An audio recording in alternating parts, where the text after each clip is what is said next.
शहाद्यात गांजा विरोधात पोलिसांचा दणका. बसस्थानक परिसरातून 10,000चा गांजा जप्त, एकाला अटक.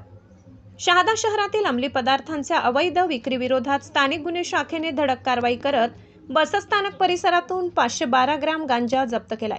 या कारवाईत 10,240 रुपयांचा गांजा हस्तगत करण्यात आला असून एका संशयिताला अटक करण्यात आली आहे. पोलिसांना मिळालेल्या गुप्त माहितीनुसार 28 जुलै रोजी रात्री बसस्थानक प्रवेशद्वाराजवळील आपले सरकार सेवा केंद्राजवळ सापळा रचण्यात आला. यावेळी पठाण नसीर खा उर्फ गुड्डू नदीम खान वय 44 राहणार बॉम्बे बाजार खेतिया रोड शहादा याची झडती घेतली असता त्याच्या ताब्यातील प्लास्टिकच्या पिशवीत सुका गांजा पान व फुलांसह आढळून आलाय. हा गांजा बेकायदेशीररित्या स्वतःच्या वापरासाठी तसेच विक्रीच्या उद्देशाने बाळगल्याचा पोलिसांना संशय आहे. या प्रकरणी शहादा पोलीस ठाण्यात NDPS कायद्यान्वये गुन्हा दाखल करण्यात आला असून जप्त गांजा ताब्यात घेण्यात आलाय.